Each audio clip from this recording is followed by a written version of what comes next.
Video ini ditajuk oleh Firma Guaman, Pertuan Asia dan Hisam, Cawangan Bangi. Kita panggil bomoh, suruh masukkan hantu kat rumah tu. Kan kita pergi jumpa bomoh, tolong masukkan hantu jap. Lepas tu penyewa kita pening kan, malam tak boleh tidur, kena kacau.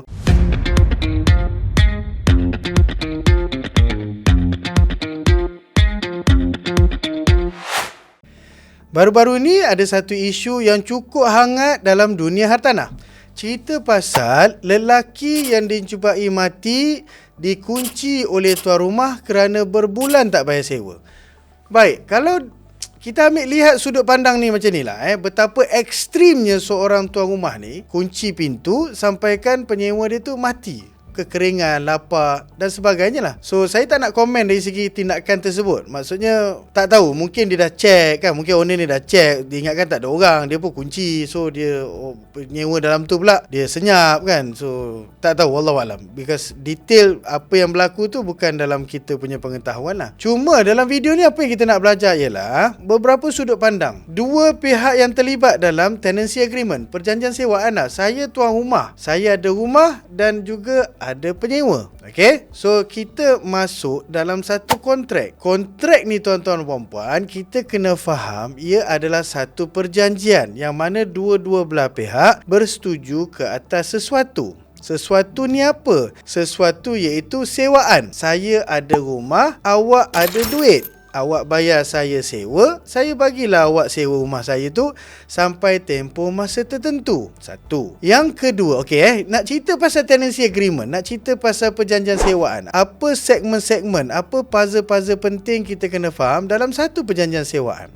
Yang pertama, dia bagi tahu dengan jelas aset tersebut. Siapa yang punya rumah dan berapa sewaan sebulan. Menunjukkan jelas dua-dua belah pihak ada kepentingan. Saya nak sewa rumah dan awak nak membayar sewa. Selesai sudut pandang yang pertama. Sudut pandang yang kedua, dalam tenancy agreement akan menyatakan covenants masing-masing. Covenants ni apa? Tanggungjawab masing-masing. Pemilik apa tanggungjawab dia? Dia nak kena jaga rumah dalam keadaan baik. Maksudnya sebelum dia bagi itulah, pastikan rumah dalam keadaan baik. So kalau yang bersifat structural defects, kan, contohnya bumbung leaking, contohnya pipe dalam dinding bocor, kan, ni semua heavy kata apa, fixing and repair yang terlibatkan. Kalau bukan kerana disebabkan oleh penyewa tu boleh buktikan ini dah lama rosak tuan kena baiki balik. Contoh penyewa tu katakan okey. Kalau bersifat kosmetik ni maksudnya cat dia luntur, lepas tu kitchen cabinet pintunya rosak. Yang ni kita boleh sebutkan tanggungjawab penyewa because dia yang gunakan. Baik, so apa lagi tanggungjawab pemilik rumah? Dia kena bayar indah water, cukai pintu, cukai tanah, memastikan rumah dalam keadaan tak ada masalah lah dengan siapa-siapa, dengan bank dan sebagainya lah. Okey, itu tanggungjawab tuan rumah. Tanggungjawab penyewa, bayar sewa, memastikan rumah dalam keadaan baik. Lepas tu ada syarat-syarat lain. Okey, kalau tanya saya, syarat-syarat ni boleh tambah tak? Boleh, tak ada masalah, kerana saya mulakan video ni dengan kontrak perjanjian sewaan.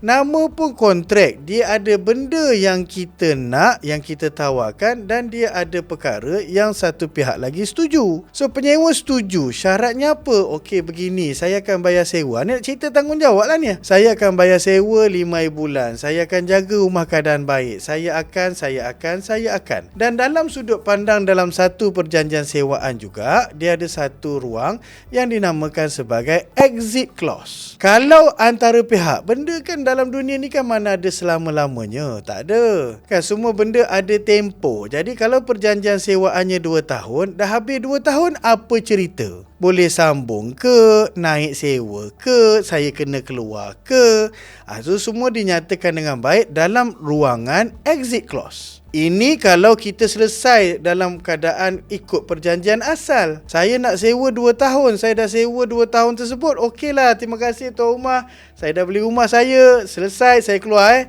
jaga diri, assalamualaikum, salam silaturahim, terus dalam keadaan berhubungan dengan baik. Okey, kalau satu sudut lagi, kalau nak keluar sebelum, dia boleh berlaku dua-dua belah pihak. Owner suruh keluar awal atau penyewa nak keluar awal. So dekat sini adanya exit clause. Kalau owner suruh keluar awal, adalah denda yang owner kena bayar because dah langgar kontrak. Kontrak berapa tahun? 2 tahun. Kalau penyewa nak keluar awal, kan kontrak 2 tahun. Jadi penyewa pun kena denda. Jadi fair. Dalam satu kontrak, dia ada penimbang berat yang sama adil. Kalau awak buat hal, ada denda awak.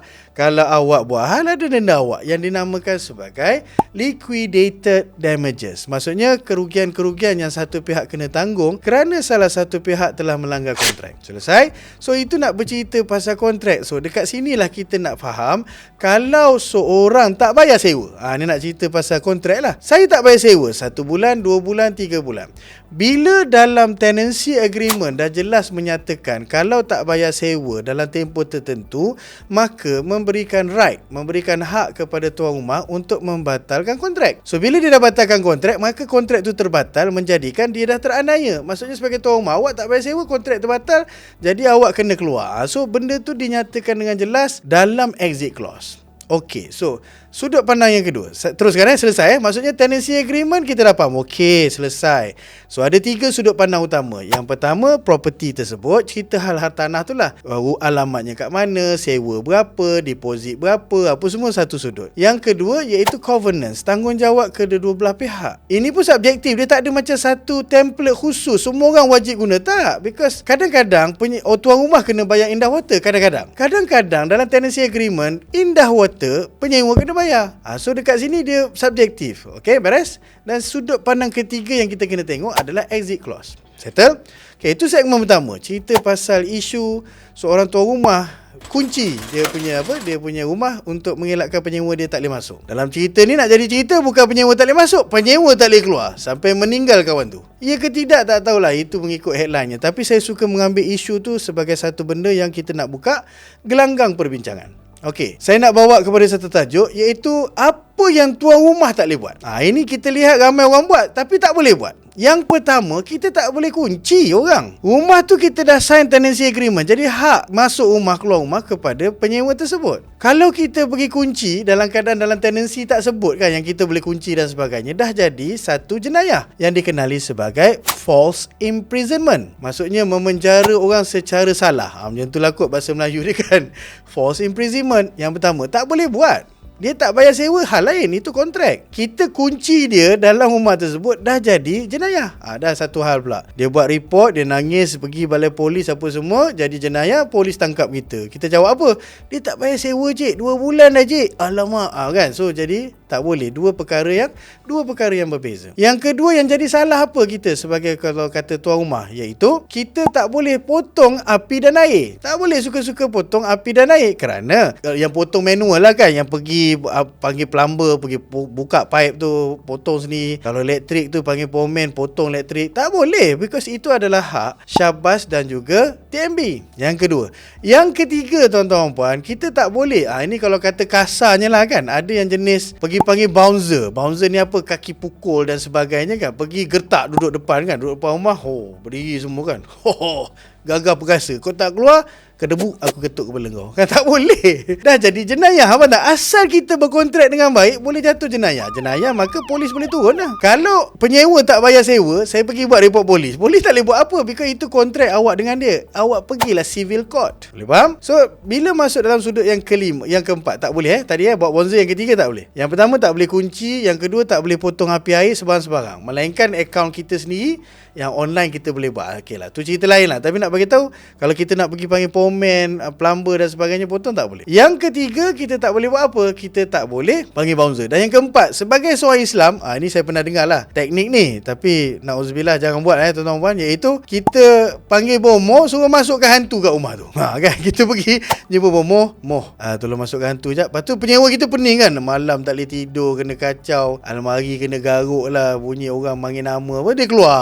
Settle. Ini lagi bahaya tuan-puan. Bukan bahaya daripada kontrak, bukan bahaya pada jenayah. Ini bahaya pada akidah kita. Kan? Because why? Kita telah melakukan satu perkara syirik. Okey? Selesai tajuk tentang apa perkara yang seorang pemilik rumah tak boleh buat. Okey, saya nak masuk tajuk apa perkara yang pemilik rumah boleh buat kalau sekiranya seorang penyewa tak bayar sewa. Kan? So kita enforce lah kontrak kita. Di mana yang pertama kita batalkan kontrak tu dahulu. Maksudnya apa? Kalau salah satu pihak tidak menghormati syarat dan terminologi dalam kita punya kontrak tersebut, maka salah satu pihak ada hak untuk membatalkan. Bila batal, kita boleh claim liquidated damages, kerugian-kerugian yang kita alami lah. Okey, yang pertama, kita boleh batalkan. Yang kedua, kita boleh issue letter of demand. Saya demand awak bayar ganti rugi apa dia. 1, 2, 3, 4. Dinyatakan dengan jelas demand kita. Yang kedua, kan? Ini kita buat sendiri pun boleh, tak ada masalah. Kalau lantik lawyer,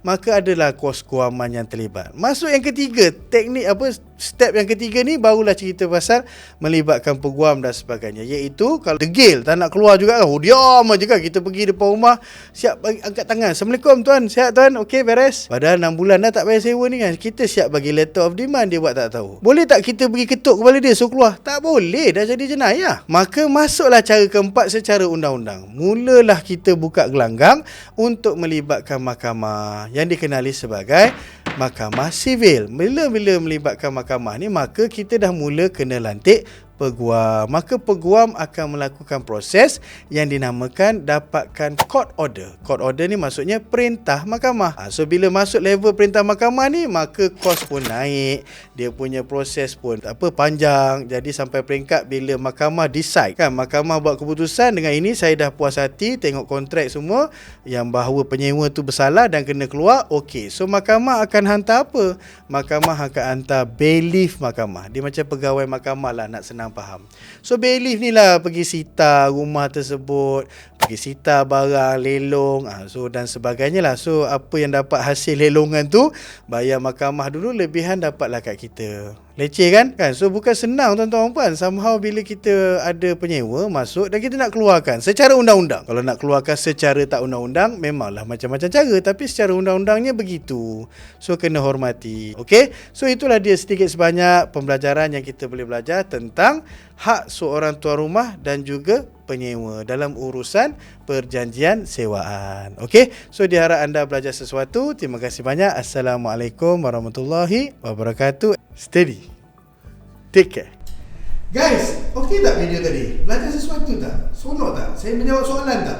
Adakah dia meningkatkan lagi pengetahuan anda dalam dunia hartanah? Kalau anda suka, guys, apa kata kita like, komen, share dan jangan lupa tekan button loceng untuk dapatkan notification video-video terbaru yang akan dihasilkan. Okey? So jumpa anda di video akan datang. Take care.